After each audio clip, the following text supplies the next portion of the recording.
მოგესალმებით, დავიწყოთ ბიზნეს ინსაიდერი, ტრადიციულად მნიშვნელოვანი ეკონომიკური და ბიზნეს სიახლეებით, ისე როგორც შემდგომ განვაგრძობთ დისკუსიას თუმართან, თუმცა მანამდე რაც მინდა ავთიშნო ორი მნიშვნელოვანი მაჩვენებელი ვნახეთ გუშინ, პირველ რიგში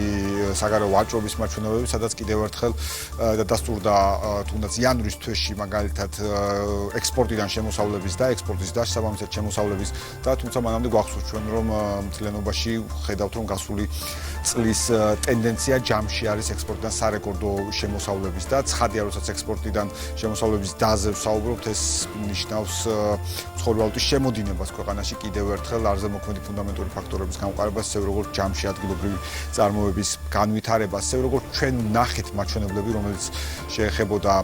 დასაქმების პოლიტიკას მთლიანობაში გასულ წელთან შედარებით ანალოგიური ციფრები ფიქსირდება თუმცა საინტერესოა გასული წლის მეოთხე კვარტლის შედარება ანალოგიურ პერიოდთან შედარებით, ანუ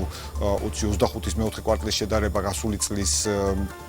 2024-ის მეოთხე კვარტალთან შედარებით და თითქმის 1%-იანი გაუმჯობესებაა ამ თვალსაზრისით დასაქმების მიმართულებით. ჯამში როდესაც ჩვენ ვსაუბრობთ დასაქმებაზე, როდესაც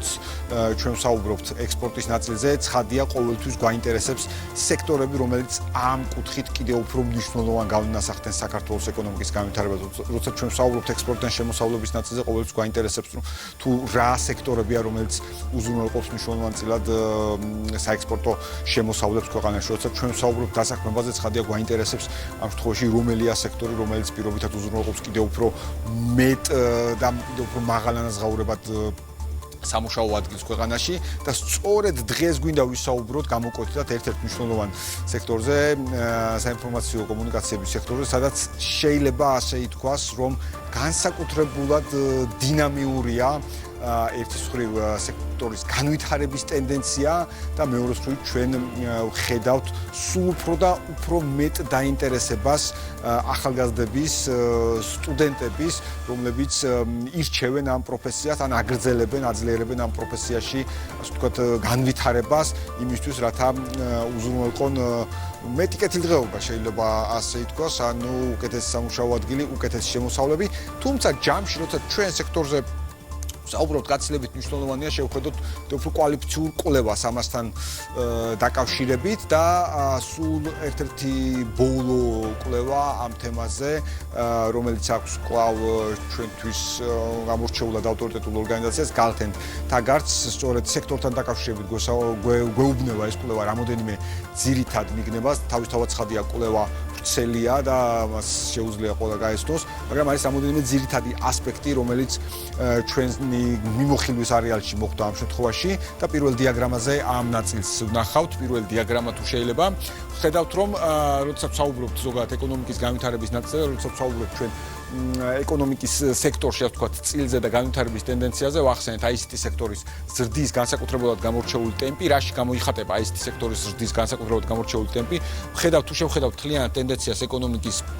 განვითარების ან მთლიანი შიდა პროდუქტის ზრდის, აქვე ჩვენ შევხედავთ ICT სექტორის ზრდას და ვხედავთ რომ საშუალო ზრდის მაჩვენებელს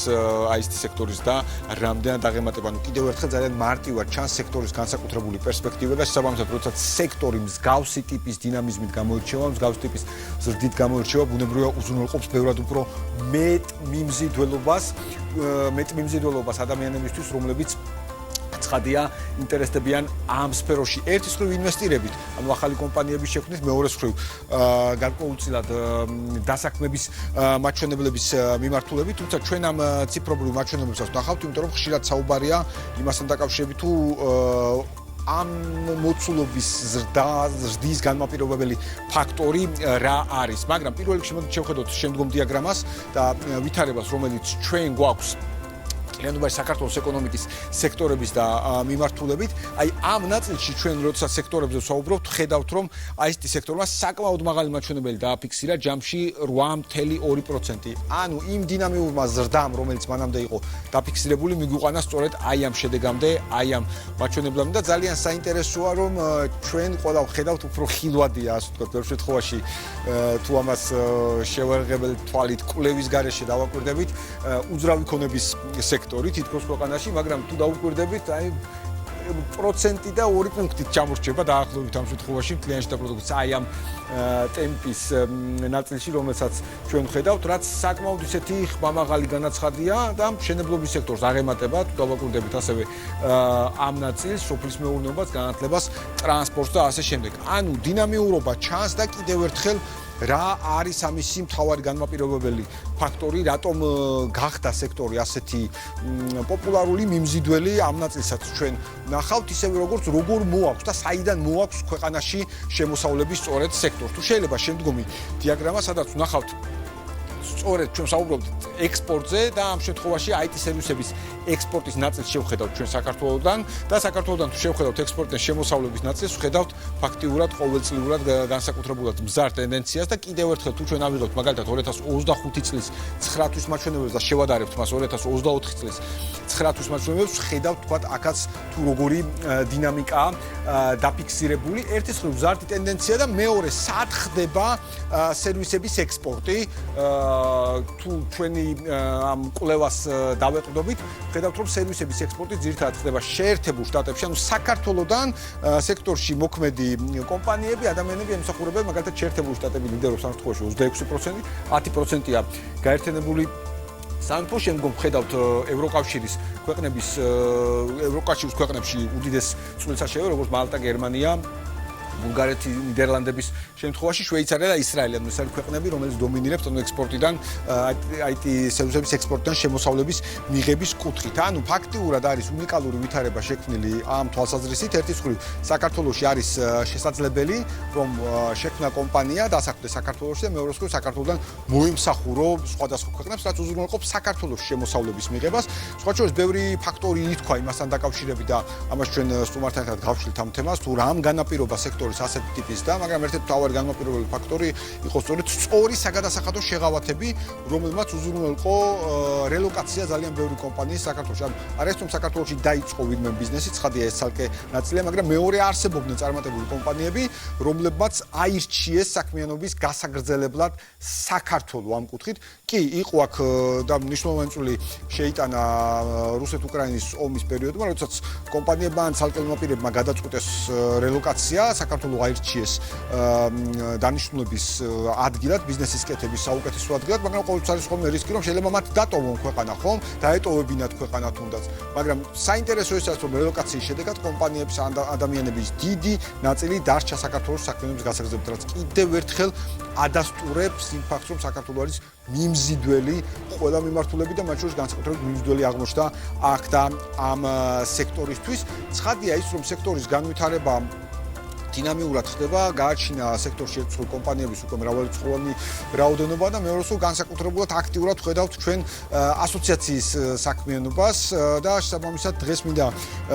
მივესალმო ბატონ თორნიკე სულაბერძეს, ICT ასოციაციის სამეთვალყურეო საბჭოს თავმჯდომარეს. ბატონ თორნიკე, მოგესალმებით. მადლობას გიხდით ბიზნეს ინსაიდერში მაესტროზე სტუმრობისათვის და მოკლედ სექტორს მივიხილავდით კიდევ ერთხელ გალთის მაჩვენებლებიდან გამომდინარე. ცხადია ასევე ვნახეთ საქსტატის მაჩვენებლებიც მანამდე, რომელსაც ეყრდნობა ხოლმე ძირითადი ციფრობრივი მონაცემები. მაგრამ თავარი და ძირითადი რაც არის უდაო საკითხია, რა გვჭირდება შემდგომ განვითარებისთვის, მეორე საკითხი და ამის შესახებ უნდა ვიმსჯელოთ, მაგრამ რაც უდაო საკითხია არის ის, რომ საოცარი დინამიკაა ყველა ციფრში, რომელსაც ჩვენ ვხედავთ. თუ შეიძლება რომ შევხედოთ ვითარებას უკვე როგორც ასოციაციის თვალით, როგორც სამეთვალყურეო საბჭოს თავმჯდომარის თვალით ამ კუთხით, რა ხდება დღეს სექტორში, როგორი გვაქვს მიმდინარე ტენდენციები უახლესი? მოგესალმებით. უსმენდი შესწავლას და იმ კვლევას, რომელიც თქვენ მიმოიხილეთ, ეს ნამდვილად იმაზე მეტყველებს, რომ ჩვენი სექტორი ერთ-ერთი ყველაზე სწრაფად და დინამიურად მზარდი სექტორი არის. ნახეთ თქვენს ამ გრაფიკებში მკაფიოდ ჩანდა, რომ ჩვენი სექტორის ზრდა დაიწყო 2020 წლიდან, როდესაც თქვენ ახსენეთ, რომ საქართველოს შემოიღო საგადასახადო შეღავათი, ეგრეთ წოდებული საერთაშორისო კომპანიის სტატუსი და მას შემდეგ დაიწყო ზრდა. ამ შეღავათმა უზრუნველყო გარკვეულად პირველი მოთამაშეები ბაზარზე. რა თქმა უნდა, არსებობდნენ როგორც აღნიშნეთ ქართული კომპანიები, თუმცა იმ მომენტისათვის საერთაშორისო დონეზე საქართველოს არ პოზიციონირებდა როგორც ტექნოლოგიური, ვთქვათ, სერვისების მიმწოდებელი ქვეყანა და სწორედ 20 წლიდან იწყება ეს ზრდა, შემოდიან დიდი მოთამაშეები ბაზარზე და იწყებენ ოპერირება საქართველოსთან. ამას დაემატა ის გარემოება, რომ 2022 წელს დაიწყო ომი უკრაინაში და ამან განაპირობა, რომ ბევრი კომპანია და ბევრმა კომპანიამ დახურა ოფისები რუსეთში, ბელარუსში და ამ შემდეგ და მათ ისინი უყურებდნენ რეგიონს, სადაც წასულიყვნენ, სად მოხდარიყო რელოკაცია და სწორედ ამ მომენტში ჩვენ ვიყავით მზად იმისათვის, რომ ეს კომპანიები მიგვეღო პირველ რიგში და მათთან ერთად მიგვეღო მათი თანამშრომლობა. რა თქმა უნდა, ეს კანონმდებლობა რო არ ყოფილიყო ადგილას, ხო, იმ მომენტში ჩემი აზრით არ იქნებოდა ესეთი შტამბეჭდავი ზრდა. ჩვენ შევძლებთ ის, რომ ეს კანონმდებლობა ავამოქმედეთ 2020 წელს და ამან ითამაშა ძირითადი როლი, ამან განაპირობა ის, რომ კომპანიები გადმოვიდნენ და როდესაც ტექნოლოგიური კომპანიები, დიდი საერთაშორისო კომპანიები ირჩევენ ადგილს, სად გახსნან ოფისი და საიდან მოხდნენ ოპერირება, მათთვის სამი ძირითადი ფაქტორი არის, ეს არის მიმზიდველი ბიზნეს კლიმატი, ეს არის ადამიანური რესურსი და ეს არის ინფრასტრუქტურა და ის რომ ჩვენთან იყო დამატებითი საგადასახადო შეღავათები ამ კუთხით, ეს იყო ერთ-ერთი მთავარი მამოძრავებელი მათთვის. ასევე მათთან ერთად მოგეხსენებათ, რომ გადმოვიდა დიდი მიგრაციული ნაკადები იყო. ჩვენ გრაფიკზე თვალსაჩინო იყო, რომ 2023 წელს ეს რაღაცა საკმაოდ დიდი ზრდა ფიქსირდება, რაც იყო ამითი განპირობებული, რომ 2023 წელს საკმაოდ დიდი რელოკაცია მოხდა საქართველოში და მე უყურებთ კლებას. გარკვეულწილად კლება განპირობებულია იმითი, რომ სექტორი სტაბილურდებოდა და აღარ იყო ეს რაღაცა პიკური, ასე ვთქვათ, ეს ეფექტები, რომ აი რაღაცა მოხდა და იმის გამო უბრალოდ სტაბილურდებოდა და დღეს უკვე 2025 წელს 9 თვის მონაცემები ჩვენ უყურებთ რა არის რეალურად საქართველოს პოტენციალი ამ სექტორში და ის რომ როდესაც უკვე დასტაბილურდა და არაფერი რაღაცა ომი ან სხვა ფაქტორები არ იყო იმის მიზეზი და 2025 წელმა გადაასრო მხოლოდ 9 თვის მონაცემებით იმ პიკურ მაჩვენებელს 2023 წელს 2025 წლის 9 თვემ უკვე გადაასწრო და 2.2 მილიარდი შეადგინა ექსპორტის სახით. ეს იმაზე მეტყველებს, რომ საქართველოს გააჩნია პოტენციალი, რომ ნამდვილად თავისი სიტყვა თქვა საერთაშორისო ასპარეზზე. კი ბატონო, აი სწორედ ამ ნაწილში რომ საქართველოს გააჩნია პოტენციალი თავისი სიტყვა თქვა საერთაშორისო ასპარეზზე, ხომ? მით უმეტეს მაშინ, როდესაც უკვე ჩვენ ყავს საერთაშორისო კომპანიები ამ კუთხით, როგორც თქვენ აღნიშნეთ. ამ თვალსაზრისით რა ძირითად პოტენციალს ხედავთ, სად გვაქვს სივრცე უფრო მეტი განვითარების თქვენი დაკვირვებით, კიდევ ერთხელ თქვენ ფართოდ უყურებთ ფაქტიურად ყველა კომპანიის საქმიანობას, თუნდაც სექტორის საქმიანობას. რა თქმა უნდა, ანუ დღეს ჩვენ უბრალოდ რა ავხსნათ, სად ვართ დღეს და შემდგომ რა პოტენციალი გაგვაჩნია, ხო, რაზე უნდა დავაშენოთ ეს ყველაფერი, ეს წარმატება. ანუ დღეს ჩვენ გვაქვს რეალობა, რომ ეს ზრდა არ არის მხოლოდ განპირობებული უცხოელი მიგრანტების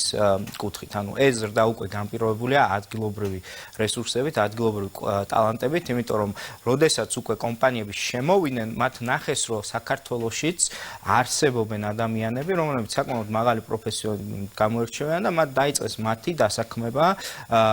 და უკვე გაზრდა იმ ოფისების, ხო?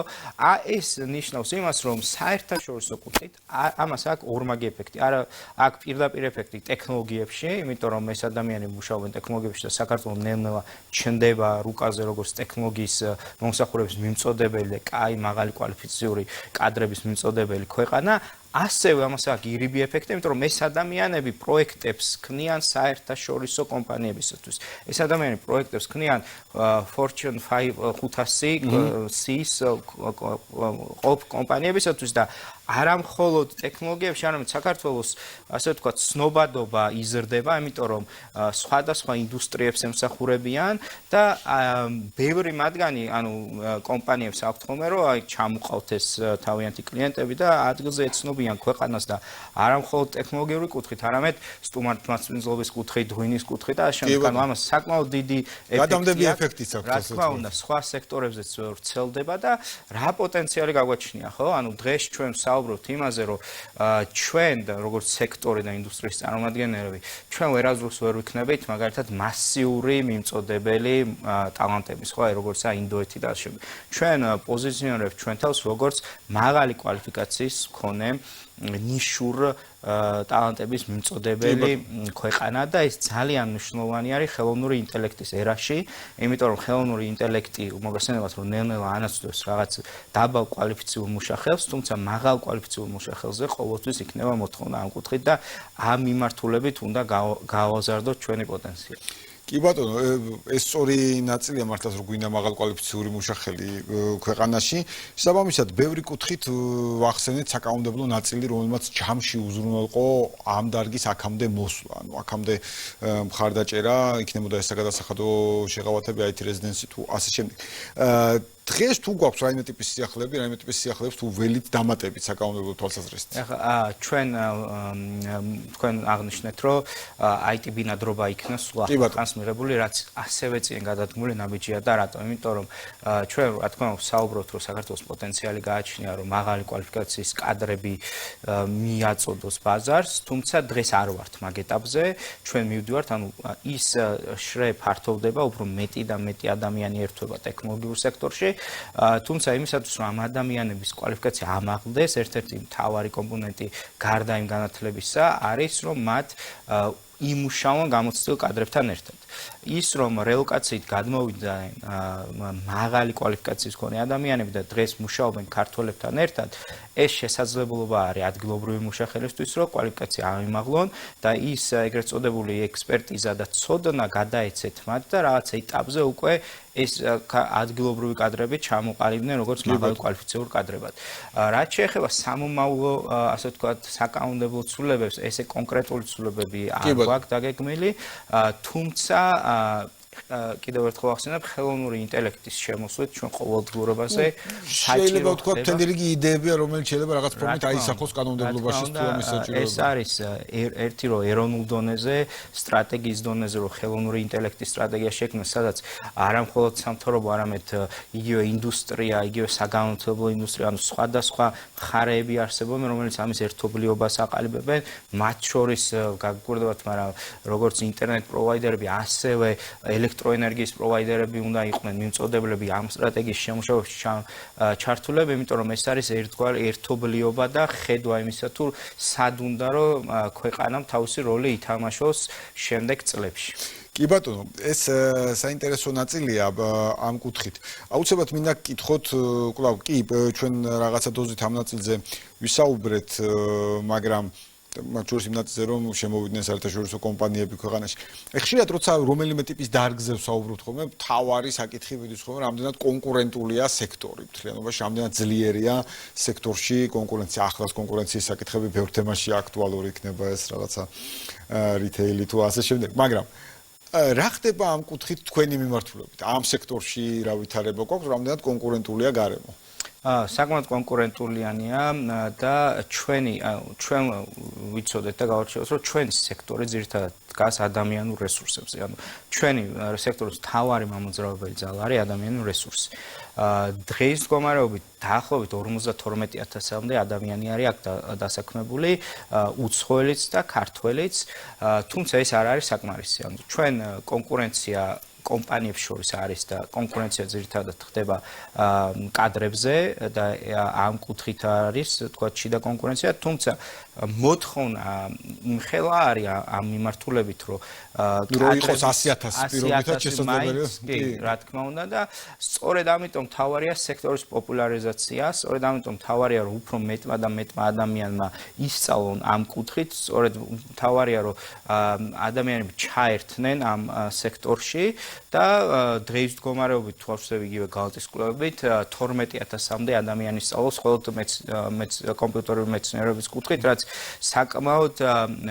წინ გადადგმული ნაბიჯია თუ შევადარებთ რა იყო 7-8 წლის წინ ეს იყო 1500 ადამიანი და რატომ არის ხო ეს რატომ არის ჩვენი სექტორი მიმზიდველი იმიტომ რომ ერთ-ერთი ყველაზე მაღალ ანაზღაურებადი სექტორია თუ არ ვცდები თქვენ შესაძლოა ეს არ გიხსენებიათ მაგრამ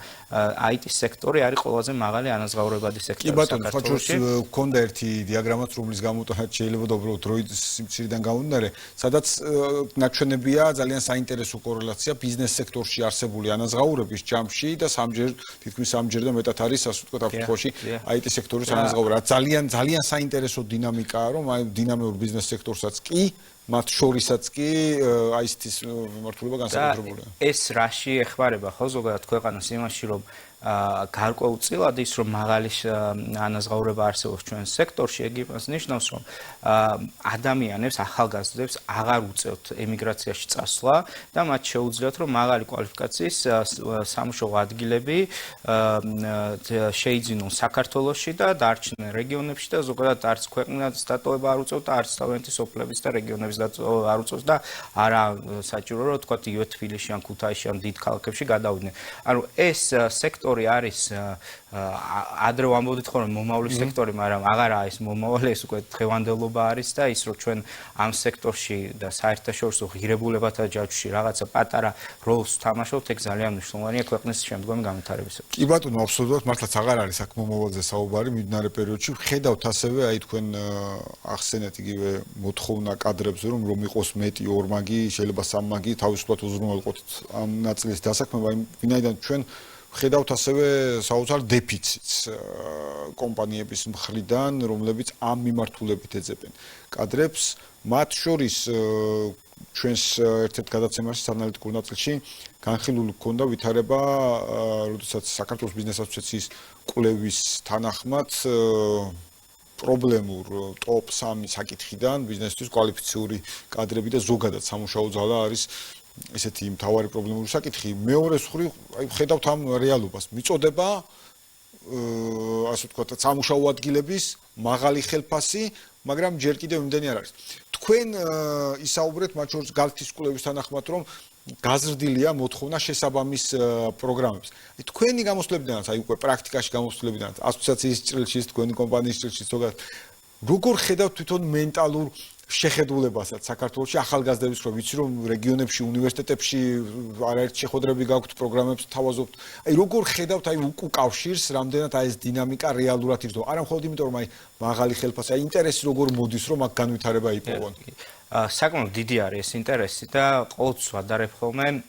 აი 2000-იან წლების საქართველოს ხო ანუ რატო ვართ ყველანი ან ეკონომისტები ან იურისტები იმიტომ რომ მაშინ იმ მომენტში საერთაშორისო კომპანიები მხოლოდ ამ სფეროში იყვნენ შემოსულები რომელიც რაღაცა ელემენტარულ ანაზღაურებას თავაზობდნენ ხალხს და თუნდაც პირველი ბანკი ანუ ესეთი პირველი კულტურულად მოწყობილი ბანკი გაჩნდა კულტურულად რაღაცა კარგი სამუშაო პირობები იქ იყო ხო კაი ის იყო ოფისი ასე შემდეგ და ელემენტარულ პირობები დღეს ეს გვაქვს უკვე ტექნოლოგიურ სფეროში დღეს უკვე ახალგაზრდები ხედავენ რომ იმისათვის რომ თავის წარმატებას მიაღწიონ ეს არის ის სექტორი სადაც უნდა ისწავლონ ეს არის ის სექტორი რომელიც მათ მისცემს განვითარების ულევ შესაძლებლობას იმიტომ რომ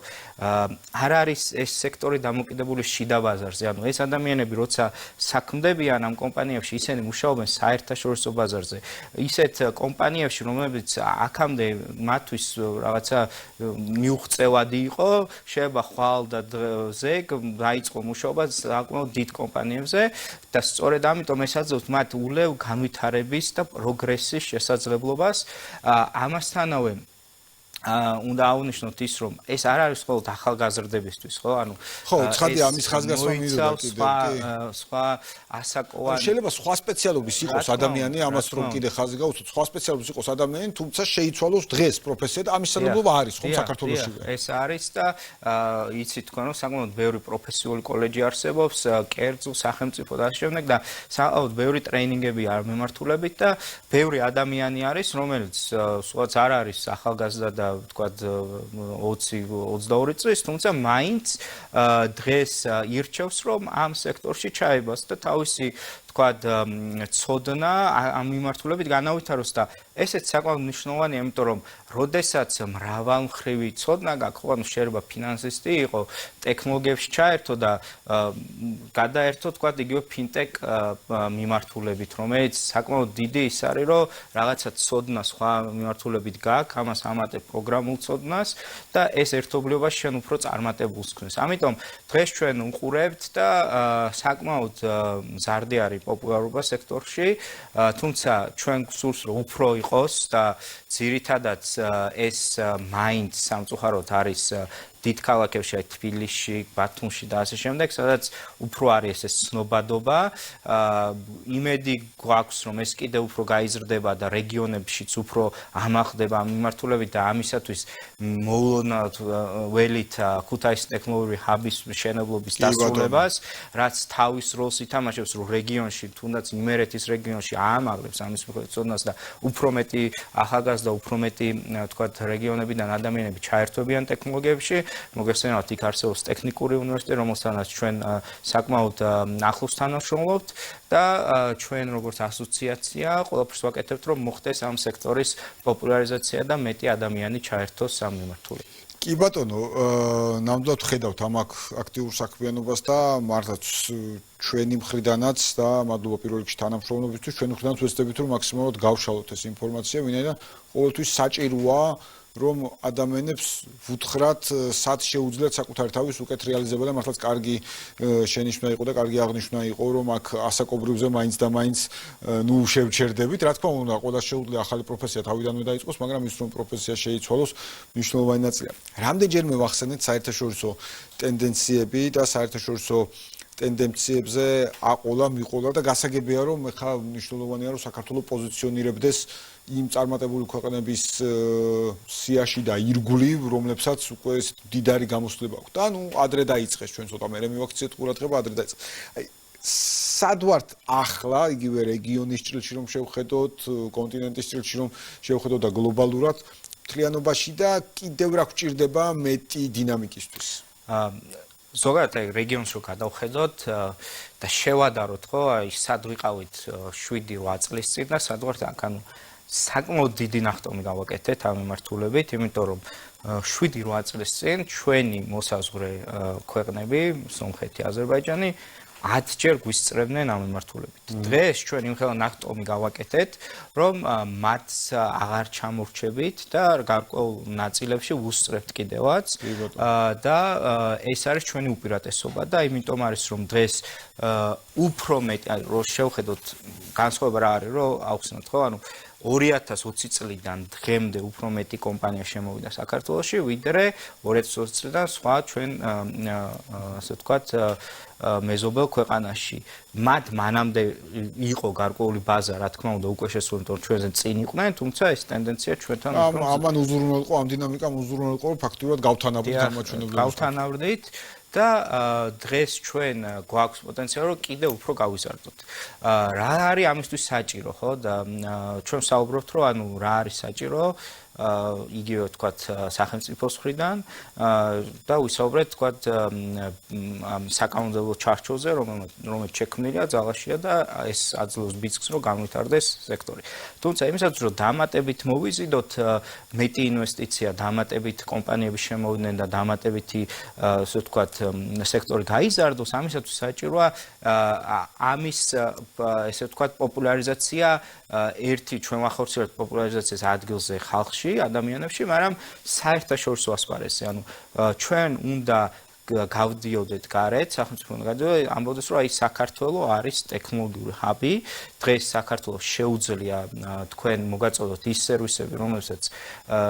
თქვენ ეს გჭირდებათ და დღევანდელ დღეს ანუ საქართველოდან თქვენ არ მიიღებთ იგივე ან თუნდაც უკეთესი ხარისხის მომსახურებას, ვიდრე აღმოსავლეთ ევროპის ქვეყნებიდან ღებულობთ და სწორედ ეს უნდა იყოს აი ერთგვარი ეროვნული კამპანია, მარკეტინგული მიღებული კამპანია, რომელიც გავაკეთეთ ჩვენ და წარმატებით გააკეთდა ტურიზმის კუთხით, წარმატებით გააკეთდა ღვინის კუთხით და დღეს მე მიმაჩნია, რომ გვაქვს იმის პოტენციალი და ამ გრაფიკშიც გამოჩნდა ცალსახად, რომ ექსპორტმა საქართველოსთან IT სექტორში, იგივე სექტორი სოფლის მეურნეობაზე მაღლა შესაბამისად ღვინის ექსპორტსაც უსწრებს და უძრავ ქონების სექტორთან თანაბრად არის, ეს იმას ნიშნავს, რომ ეს არის ჩვენი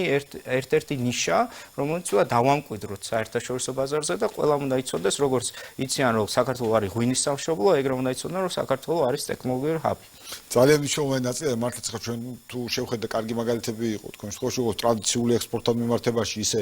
არსებულ უკვე პოპულარულ სექტორებთან მიმართებაში, იგივე უძრავ ქონებასთან დაკავშირებით,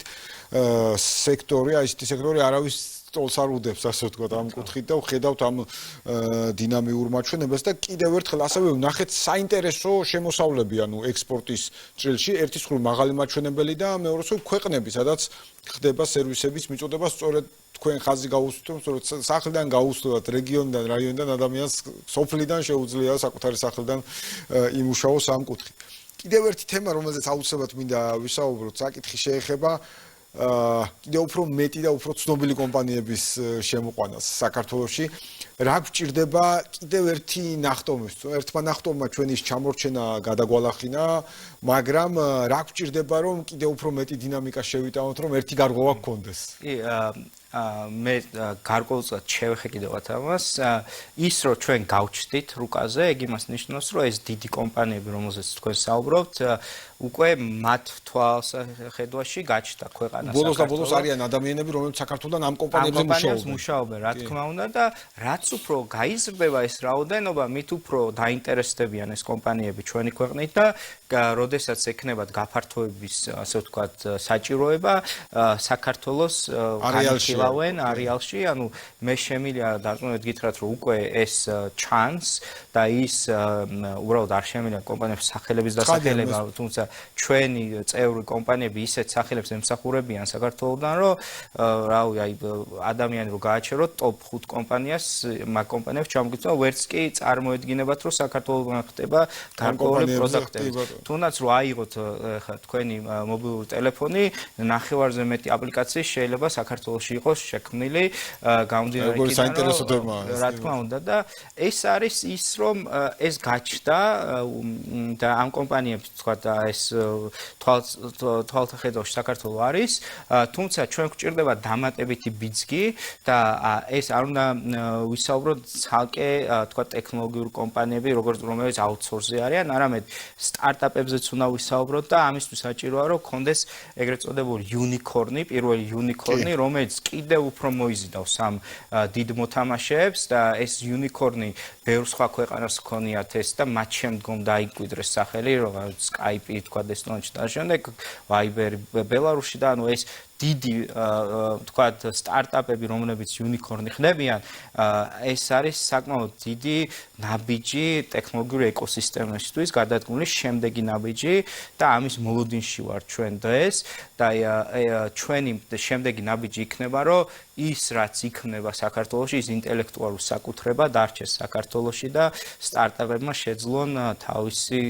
სახელის დამკვიდრდება საერთაშორისო დონეზე. აბსოლუტურად და ძალიან მნიშვნელოვანია, რომ აი ამას დარგი ერთიანად უყურებს, უბრალოდ ჩვენ რამოდენიმეჯერ ვახსენეთ მშენებლობა და დეველოპმენტი და მიუხედავად მცირე შედარება მინდა გავაკეთო, მიუხედავად იმისა, რომ ხედავთ საქართველოში აქამდეც, დღემდეც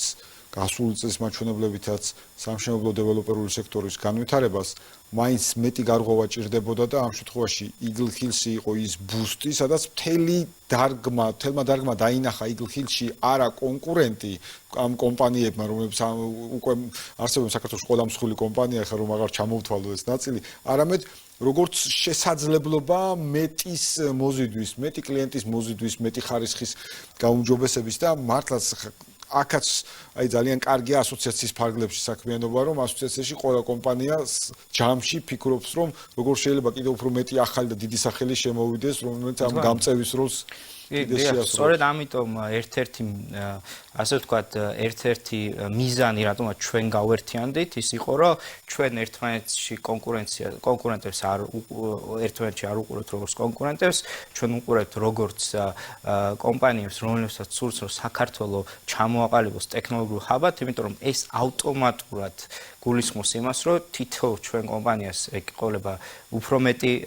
ტალანტი, უფრო მეტი პროექტი შემოვა და ეს ავტომატურად გულისხმობს, რომ შემოსავლებიც გაიზრდება, მოგებაც გაიზრდება და ეს ამითი ყველანი ვიხეირებთ და ის რომ უნდა გაიზარდოს ეს ეკოსისტემა, ეს არის თითოეულ ჩვენი კომპანიის ამოცანა და იმიტომ გავერთიანდით ამ ასოციაციის ირგვლივ. კი ბატონო და სწორედ ასოციაციის მიზნებზე მინდა გკითხოთ, თუ არ მეშლება გუშინაც გქონდათ შეხვედრა, ესეც საინტერესო და მთლიანობაში რას გეგმავს ასოციაცია? მე ყოველთვის ვემხრობი ასეთ თემატური მიზნობრივი ასოციაციების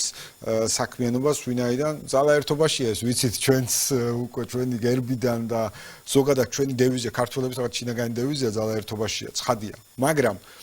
ამ შემთხვევაში აი კარგად აღნიშნეთ, რომ უყურებთ არა როგორც კონკურენციას ერთმანეთში, არამედ როგორც საერთო ძალისხმევას მეტის მიღების მიზნით. აი რა გეგმები გაქვთ ამ კუთხით, ცოტა უფრო ცალად რომ გითხრათ. კი, ჩვენ გუშინ მქონდა ეს ჩვენ წევრებისთვის შეკრება, სადაც ჩვენ წევრებს ვეპატიჟებთ, ჩვენ პარტნიორებს ვეპატიჟებთ და სადაც ვაცნობთ ჩვენ გეგმებს, ჩვენ მიმდინარე გეგმებს, ჩვენ სამომავლო გეგმებს და გუშინ განვიხილეთ შევაჯამოთ 2025 წელი, რა გავაკეთეთ და განვიხილეთ ასოციაციის კუთხით რას ვგეგმავთ 2026 წელს და უკვე ასოციაცია იმ ეტაპზე არის, რომ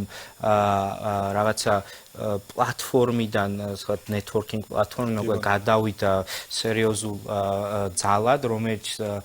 იგივე საკანონმდებლო დონეზე ესაუბრება სახელმწიფოს, იგივე პოპულარიზაციის კუთხით ახდენს პოპულარიზაციას, იგივე უნივერსიტეტების კუთხით საკმაოდ ჩართული არის იმ კურიკულუმის შემუშავებაში, აკრედიტაციაში და ასე შემდეგ. ანუ უკვე ჩამოყალიბდით როგორც ძალა, რომელიც ვისაც